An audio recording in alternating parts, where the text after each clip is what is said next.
Hello everyone, চলো আজকে তোমাদের সাথে একটা চশমা শেয়ার করি।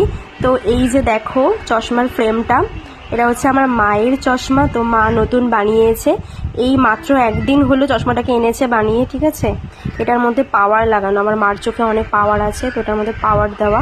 তো ভাইয়ের পছন্দে মা বাড়িতে এনেছে এটা, কিন্তু এখন আর মায়ের পছন্দ হচ্ছে না। চলো আমি তোমাদেরকে পরে দেখাচ্ছি, ঠিক আছে।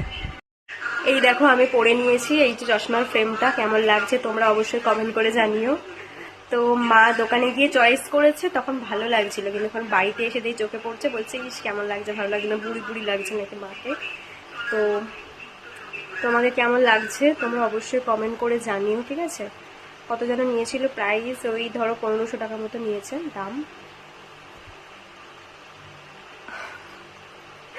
এখান দিয়ে সেই চেন লাগানো থাকে যে চশমাগুলো, ওরকম টাইপের লাগছে, গোল্ড মানে সোনার চশমা ওরকম লাগছে। আর এই কানেরগুলো আমি এমনি পরেছি, আজকেই পরলাম কানেরগুলো, তো সেই জন্য আমাকে আরো বউ বউ দেখতে লাগছে। আমি পরি না, আমি কানের ছাড়াই থাকি, কানের করতে আমার ভালো লাগে না, কানে ব্যথা হয়। এই কানটা আমি আজকেই পরেছি, এখন খুলে দেখি। এই চশমার সাথে মানে হাড়ির সাথে আমার কানেরটা ভালো ম্যাচিং করেছে, সেই জন্য পরলাম, ঠিক আছে। তো ফ্রেমটা তোমরা কেমন লাগছে অবশ্যই কমেন্ট করে জানিও। টাটা।